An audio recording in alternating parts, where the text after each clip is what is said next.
नमस्कार प्रिय छात्रों, आराधना हिंदी साहित्य में आपका स्वागत है।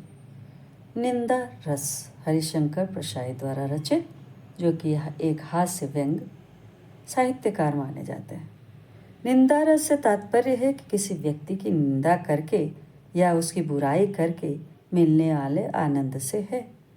यह एक व्यंग्यात्मक अवधारणा है जिसे प्रसिद्ध व्यंग्यकार हरिशंकर प्रसाई ने अपने लेखों में उठाया है।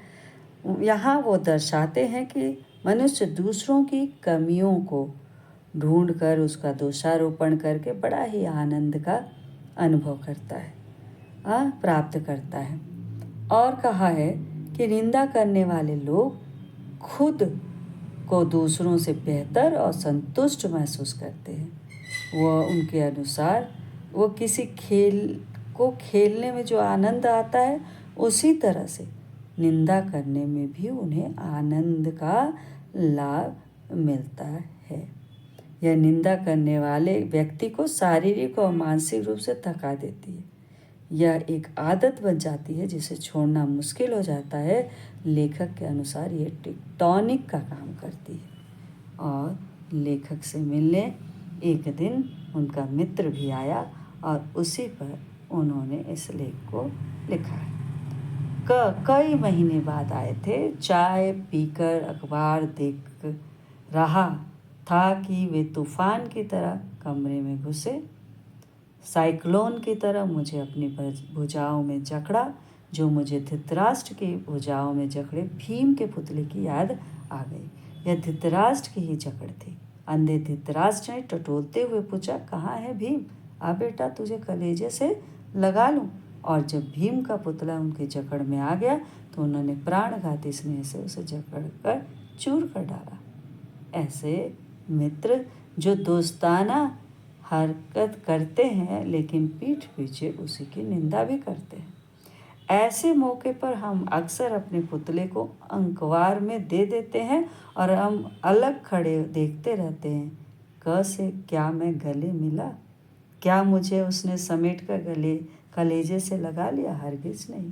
मैंने अपना पुतला ही उसे दिया। पुतला इसलिए उसकी भुजाओं में सौंप दिया कि मुझे मालूम था कि मैं धृतराष्ट्र से मिल रहा हूँ। पिछली रात को एक मित्र ने बताया कि क अपनी ससुराल आया है और ग के साथ बैठ करके शाम को 2-3 घंटे तुम्हारी निंदा करता रहा। और इस सूचना के बाद जब आज सवेरे वह मेरे गले लगा तो मैंने शरीर से अपने मन को चुपचाप खिसका दिया और निसंदेह कटीली देह अपनी उसकी बाहों में छोड़ दी। भावना के अगर कांटे होते तो उसे मालूम होता कि वो नागफनी को कलेजे से चिपकाए है।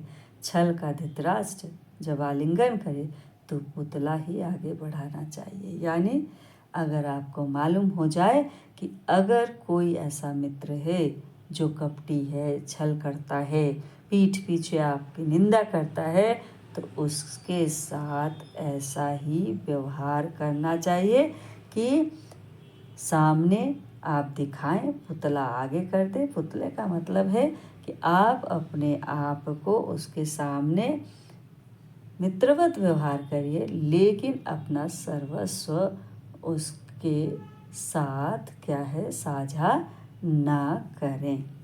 पर वह मेरा दोस्त अभिनव में पूरा था, यानी नाटक कर रहा था, दोस्त होने का नाटक कर रहा था। उसके आंसू भर नहीं आए, बाकी मिलन के हर्षोल्लास के सब चिन्ह प्रकट हो गए। वह गहरी आत्मीयता की जकड़, नैनों से छलकता हुआ असीम स्नेह और वह स्नेहसिक्त वाणी, यानी ऐसा लग रहा था मानो वो कितना गहरा मित्र हो। भोला अभी सुबह की गाड़ी से उतरा और एकदम तुमसे मिलने चला आया, जैसे आत्मा का एक खंड दूसरे खंड से मिलने को आतुर है। आतुर यानी व्याकुल है। आते ही झूठ बोला, कमबख्त कल का आया है, यह मुझे मेरा मित्र बता गया था। इस झूठ में कोई प्रयोजन शायद उसका न रहा हो। कुछ लोग बड़े निर्दोष मिथ्यावादी होते हैं। वह आदतन प्रकृति के वशीभूत झूठ बोलते हैं। उसके मुख से निष्प्रयास निष्प्रयोजन झूठ ही निकलता है। मेरे एक रिश्तेदार ऐसे हैं, वे अगर बम्बई जा रहे हैं उनसे पूछे तो वे कहेंगे कलकत्ता जा रहा हूँ। ठीक बात उसके मुंह से निकल ही नहीं सकती। कभी बड़ा निर्दोष सहज स्वाभाविक मिथ्यावादी है। वो बैठा है, कब आए, कैसे हो वगैरह के बाद उसने ग की निंदा आरंभ कर दी। मनुष्य के लिए जो भी कर्म जघन्य है वे सब ग पर आरोपित करके उसने ऐसे का गाढ़े काले तारकोल से उसकी तस्वीर खींची कि मैं सोच कर काँप उठा कि ऐसी ही काली तस्वीर मेरी ग के सामने उसने कल शाम को खींची होगी। यानी जो मित्र क्या है आज उस तीसरे व्यक्ति की निंदा मुझसे कर रहा है तो संभवतः वो मेरी भी निंदा कर चुका होगा।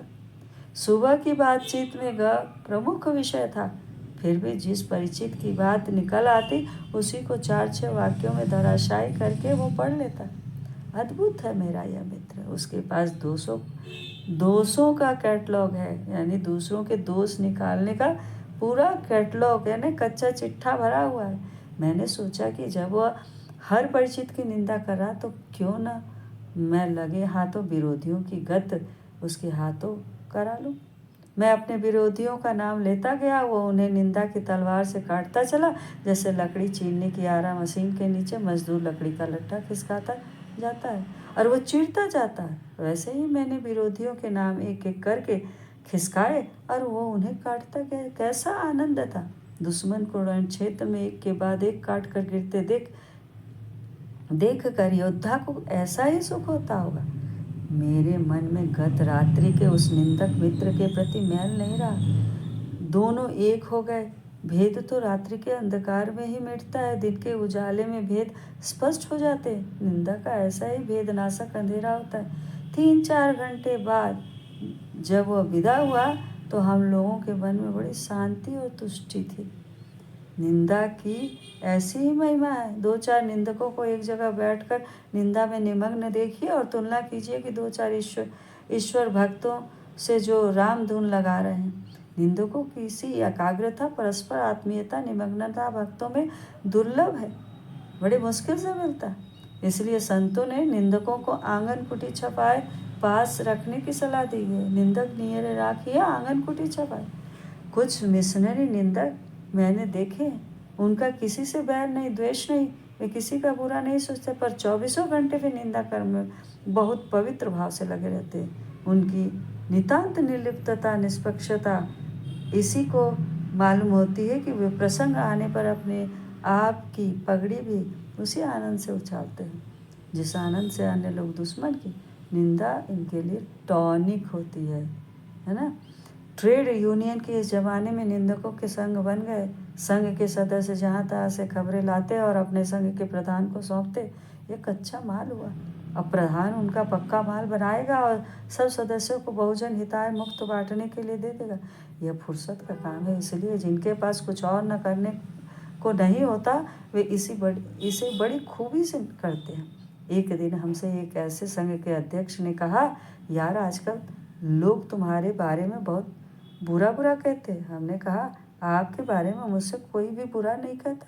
लोग जानते हैं कि आपके कानों के घूरे में इस तरह का कचरा मज़े में डाला जा सकता है। यानी जो निंदा करता है उसको बखूबी लोग ऐसी बातें सुनाते हैं। जो निंदा सुनता ही नहीं उसको क्या सुनाएंगे। द्वेष, ईर्ष्या, द्वेष से प्रेरित निंदा भी होती है, लेकिन इसमें वो मज़ा नहीं जो मिशनरी भाव से निंदा करने में आता है। इस प्रकार का निंदक बड़ा दुखी होता है, ईर्ष्या देश से 24 घंटे जलता है और निंदा का जल छिड़क कर कुछ शांति अनुभव करता है। ऐसा निंदक बड़ा दयनीय होता है।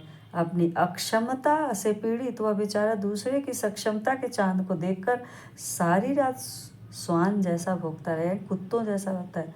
अगर अपने अंदर क्षमता रहती है तो वो दूसरों की सफलता को देख कर जलता है, ईर्ष्या करता है और कुत्तों की तरह भौंकता रहता है ना।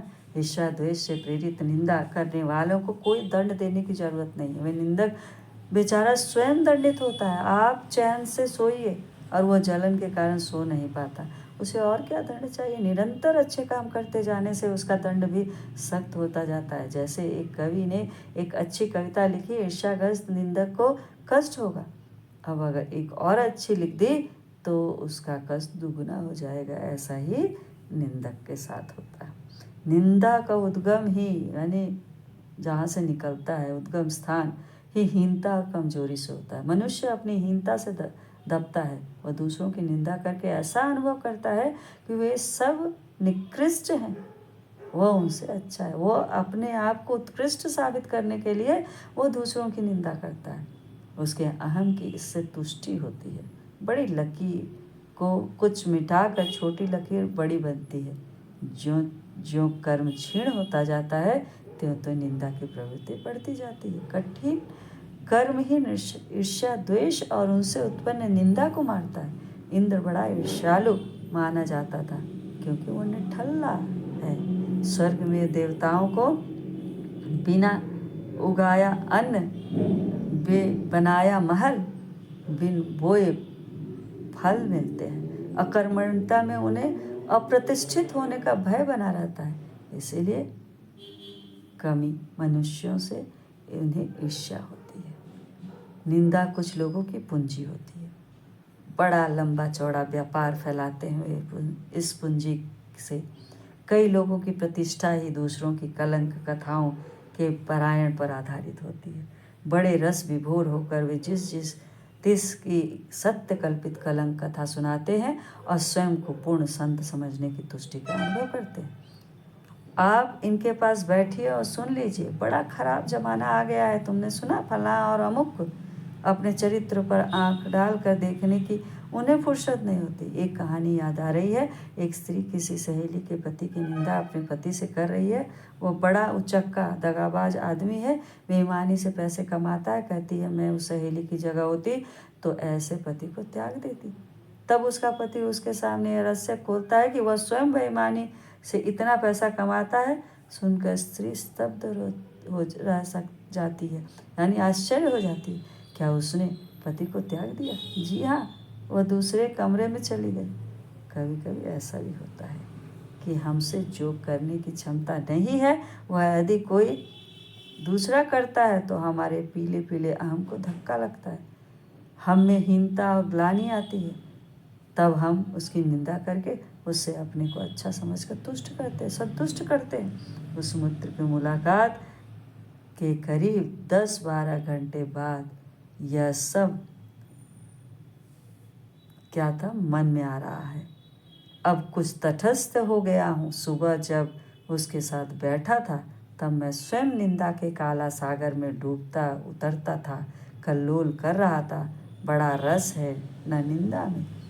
सूरदास इसीलिए निंदा सबत रसाल है कहकर उसकी व्याख्या की है। तो इस तरह से निंदा रस की क्या है व्याख्या हरिशंकर परशाई ने की है कि निंदा करने वाले व्यक्ति को शारीरिक और मानसिक रूप से तो थका देती है ना, और वो उसकी आदत में बढ़ जाता है कि उसे वो छोड़ना उसके लिए बड़ा मुश्किल हो जाता है।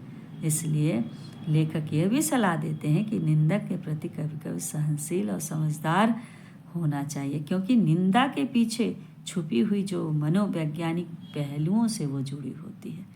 तो इस तरह से परसाई जी ने इसकी व्याख्या की है। धन्यवाद। अगर आपको समझ में आया हो तो please like, subscribe and share करें।